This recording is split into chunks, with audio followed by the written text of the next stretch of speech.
Welcome back mga RC. Another day, another RC. Yan,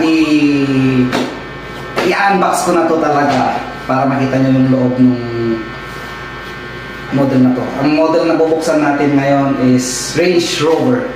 Yan, bubuksan natin siya para makita nyo yung quality niya. Tignan nyo, naka-styro box na siya. Unlike sa mga iba na naka-clamshell lang, clamshell plastics. Yan.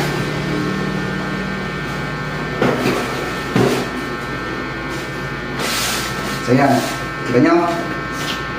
Oh.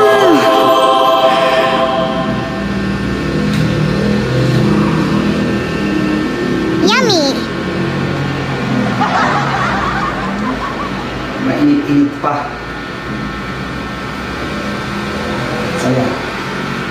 As you can see mga cars, hindi ko lang to kung ano to. Then meron na siyang roof lights. Prepare na siya para sa lightnings niya. May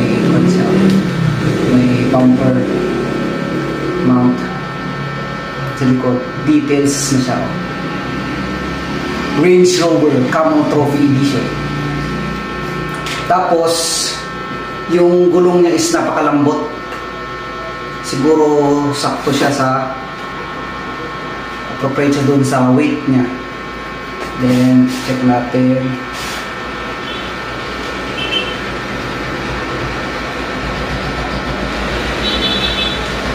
Meron din siyang mudguard.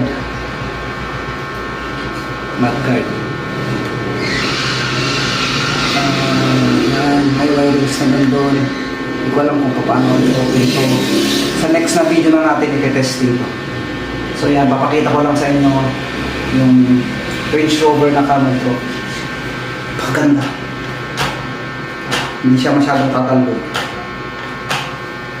Tapos yung may kasama na rin siyang tools, tapos sticker, walang katapusang remote na mayroong battery na yan. Meron siyang, anong tawag nito? Lagay siguro dyan.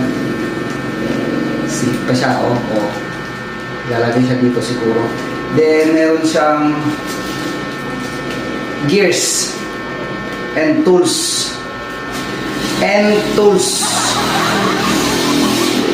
And marami pang iba.